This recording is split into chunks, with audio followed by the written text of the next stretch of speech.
اللہ جب کسی سے ناراض ہوتا ہے رزق نہیں چھینتا، آب و دانہ بند نہیں کرتا، سورج کو حکم نہیں کرتا کہ اس کے آنگن میں روشنی نہیں پھیلانی، چاند کو نہیں روکتا کہ تیری کرنیں اس کے ویڑے میں نہیں پڑنی چاہیے، بلکہ اللہ جب کسی سے ناراض ہوتا ہے سجدوں کی توفیق چھین لیتا ہے۔ سجدوں کی توفیق چھن گئی تو پھر سمجھو اللہ ناراض ہے، اللہ راضی نہیں ہے۔ اور اگر سجدوں کی توفیق نصیب ہو جائے، کسی نے واصف علی واصف مرحوم سے پوچھا تھا کہ کیسے ہمیں پتا چلے گا کہ ہماری نماز قبول ہو گئی ہے، تو انہوں نے کہا تھا ایک نماز کے بعد دوسری عطا ہو جائے تو سمجھ لو پہلی قبول ہو گئی ہے۔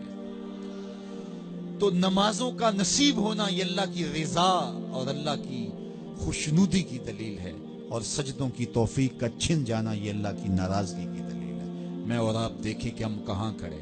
دیکھیے دولت تو کفار کو بھی ملتی ہے، اللہ دولت اسے بھی دیتا ہے جس سے راضی ہے، اسے بھی دیتا ہے جس سے نہیں راضی، لیکن سجدوں کی توفیق اسے ہی دیتا ہے جس پہ وہ راضی ہے۔ تو 5 گانا نماز شعار زندگی بنا لیجئے، نماز قضا نہ ہونے پائے۔ قیامت کے دن بے نمازی اس صف میں کھڑا ہوگا جس صف میں نمرود کھڑا ہوگا، جس صف میں حامان کھڑا ہوگا، قارون کھڑا ہوگا، شداد کھڑا ہوگا۔ مجھے بتائیے ہم میں سے کوئی یہ گوارہ کرتا ہے ہم اس صف میں کھڑے کر دیے جائیں جہاں دشمنان خدا کھڑے ہوں؟ آج کوئی نماز پڑھے یا نہ پڑھے، حشر کے دن حکم ہوگا کہ اللہ کے حضور سجدہ کرو۔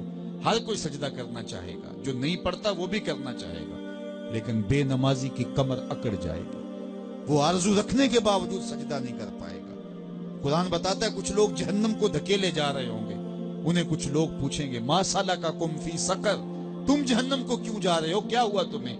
تو وہ جواب میں کیا کہیں گے؟ لم نکو من المصلین، ہم نماز نہیں پڑھا کرتے تھے۔ سب سے پہلا حساب قیامت کے دن جو بندے سے لیا جائے گا وہ نماز کا لیا جائے گا۔ پہلا سوال بندے سے یہ ہوگا۔ یار چڑیاں بھی رب کی تسبیح بولیں اور اشرف المخلوقات سویا رہے، جب صبح کا وقت ہوتا ہے حشرات الارض بھی بلوں سے نکل کے رب کی تقدیس کے ترانے پڑھ رہے ہوتے ہیں، درختوں کی شاخوں پہ چڑیاں پرندے وہ بھی اللہ کی تقدیس کے ترانے پڑھ رہے ہوتے ہیں، حشرات الارض بھی اس کی تقدیس کے گیت گا رہے ہوتے ہیں، اور اشرف المخلوقات خراٹے لے رہا ہو۔ اس سے بڑی بد نصیبی کیا ہو سکتی ہے؟ آئیے 5 گانا نماز شعار زندگی بنا لے۔ اس مجلس میں اگر کوئی بے نمازی ہے تو آج عزم مصمم کر کے یہاں سے لوٹے کہ آج کے بعد نماز نہیں چھوڑوں گا۔ اور اگر آپ 5 گانا نماز کی عادت رکھتے ہیں تو آپ کو مبارک ہو، لیکن یہ عزم کر کے جائیے اپنے گھروں میں، اپنے اعزاء و اقرباء اور اپنے دوستوں میں اس زور سے تلقین اور تاکید کریں گے نماز کی کہ وہ پکے نمازی بن جائیں گے۔ بندہ بندگی سے سجتا ہے، زندگی آمد برائے بندگی، زندگی بے بندگی شرمندگی۔ اگر زندگی میں بندگی نہیں تو زندگی کے پلے ہے کیا؟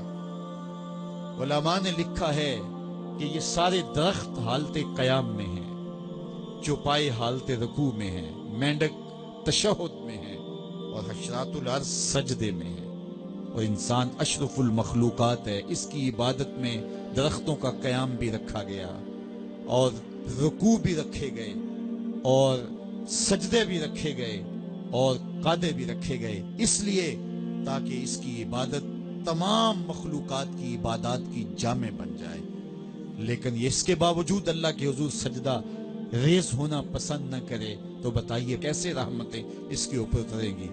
خوش نصیب تو وہ ہیں جو 5 گانا نماز ادا کرنے کے بعد تہجد بھی قضا نہیں ہونے دیتے، سجدوں سے اللہ کے حضور حاضری پیش کرتے ہیں۔ سب سے زیادہ بندہ اللہ کے اس وقت قریب ہوتا ہے جب سجدے میں سر رکھا ہوا ہوتا ہے۔ انسان کے اشرف اعضاء اس کے سر میں ہے، بولنے کی قوت زبان سر میں، دیکھنے کی قوت آنکھیں سر میں، سونگنے کی قوت ناک سر میں، چکھنے کی قوت زبان سر میں، سننے کی قوت کان سر میں، سوچنے کی قوت دماغ سر میں، اور سر مالک کے در پہ۔ ناک بھی رگڑ رہا ہے، پیشانی بھی رگڑ رہا ہے، اور زبان سے کیا کہہ رہا ہے؟ سبحان ربی الاعلی، مالک مجھ سے نیچے کوئی نہیں، تیرے سے بالا کوئی نہیں۔ انسان کو بندگی کا ذوق جب نصیب ہو جاتا ہے، جب اس کے حضور بندہ جھکنے لگ جاتا ہے تو پھر وہ کسی کے آگے نہیں جھکتا۔ وہ ایک سجدہ جسے تو گراں سمجھتا ہے 1000 سجدے سے آدمی کو دیتا ہے نجات۔